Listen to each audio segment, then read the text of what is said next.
Alright man. Time to shine, mais là je vais pas shine avec les œufs déjà. Samedi. Ah, il met de la pluie quand même. On va être trempé dès le début donc va falloir faire gaffe aux petites racines qui vont se mettre au milieu du chemin.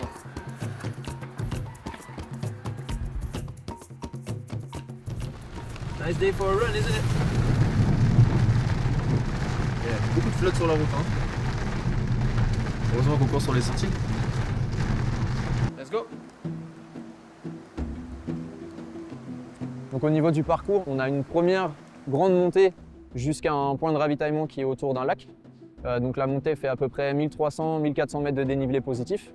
Ensuite on redescend au village de départ, donc par un autre itinéraire. Et ensuite on remonte sur un autre sommet en fait, qui est aux alentours du village, par une autre voie. Et là on a encore une montée qui est longue avec de gros pourcentages, même si elle est assez régulière, pour monter jusqu'à 2100 mètres d'altitude.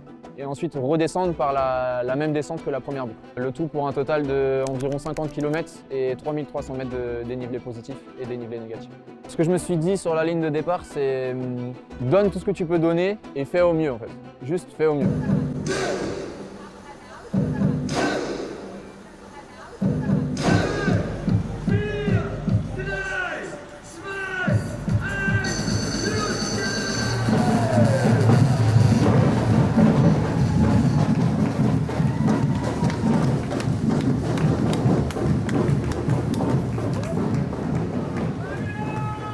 Finalement, on était un peu plus de 300 coureurs. Ça part un petit peu fort comme d'habitude et j'ai essayé de temporiser dans la première montée.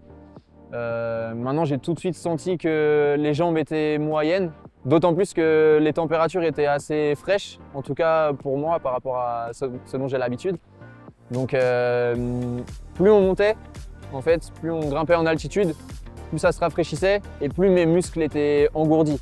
Même après 30-40 minutes d'effort. Mais par contre, quand il a fallu entamer la première descente, là c'était assez problématique pendant 5-10 minutes parce que j'avais les jambes qui étaient un petit peu comme si elles avaient été mises au frigo en fait, ou au congélo pendant un certain temps et il fallait déplier tout ça, remettre en mouvement les muscles qui n'avaient pas servi pendant la montée, quoi. Les écarts se font plus ou moins et les groupes se constituent. J'ai juste retrouvé 2 autres personnes en bas de la descente avec lesquelles on a fait la jonction sur la deuxième boucle. Là-haut là, ça blague pas. Mais on y retourne. Donc deuxième boucle qui commence par un long faux plat montant. Donc je trouve un rythme qui est le mien.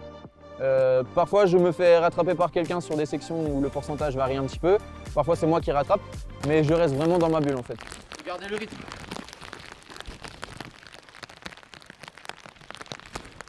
Et donc après ce faux plat montant, donc il y a eu plusieurs ravitaillements sur lesquels j'ai pris à chaque fois de l'eau, de la boisson d'effort et de la nourriture.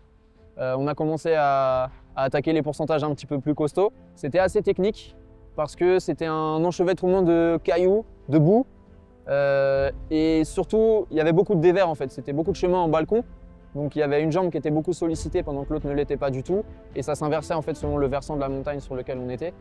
Donc il y a eu beaucoup de glissades, beaucoup de chutes, de presque chutes et c'est d'ailleurs à ce moment-là que j'ai glissé sur un caillou et je suis tombé en fait sur mon bâton. Donc sous mon poids, en fait, le bâton a complètement cassé en deux. Donc j'ai dû ranger mes bâtons à partir du 30e kilomètre à peu près. J'ai pris ça presque comme un challenge en plus, parce que de toute façon, j'avais pas le choix. Et je me suis dit, on continue la course avec les moyens du bord, c'est-à-dire sans bâton, mais toujours avec des bonnes dispositions mentales et les jambes du jour en fait. J'essaie d'aller au sommet le plus efficacement possible et j'essaie d'imprimer un gros rythme dans la descente en fait. Je me dis, dans tous les cas, même si ça fait mal, là il y en a au plus pour 1 heure de descente. Sur les 2-3 derniers kilomètres qui sont du faux plat montant, faux plat descendant, c'était vraiment en serrant les dents et en se disant que l'arrivée était pas loin.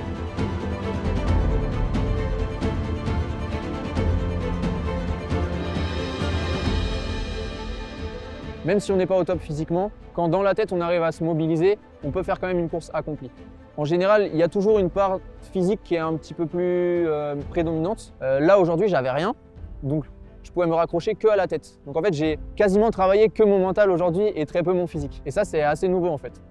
Donc je sais que ça me servira pour la suite parce que ça peut se répéter sur les prochains événements, sur les prochaines excursions, sur tout ce qui va arriver par la suite en termes de projet.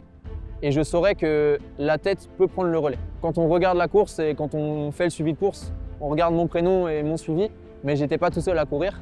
Il y a des personnes qui m'ont accompagné, tous les gens avec qui j'ai pu discuter sur le parcours, que ce soit des coureurs, des bénévoles. Et puis il y a évidemment mon club, Moule Running, qui m'accompagne sur un petit peu tous mes projets sportifs.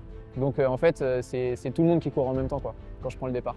L'aventure, en fait, la course, c'était un événement dans le week-end. Mais moi, ce que j'aime quand je vais sur une course, c'est partir avec des gens, découvrir un nouvel endroit, faire le voyage, le transport, il arrive toujours des trucs, découvrir un nouveau logement, des nouveaux sentiers, de nouvelles personnes, des nouveaux plats dans les restaurants.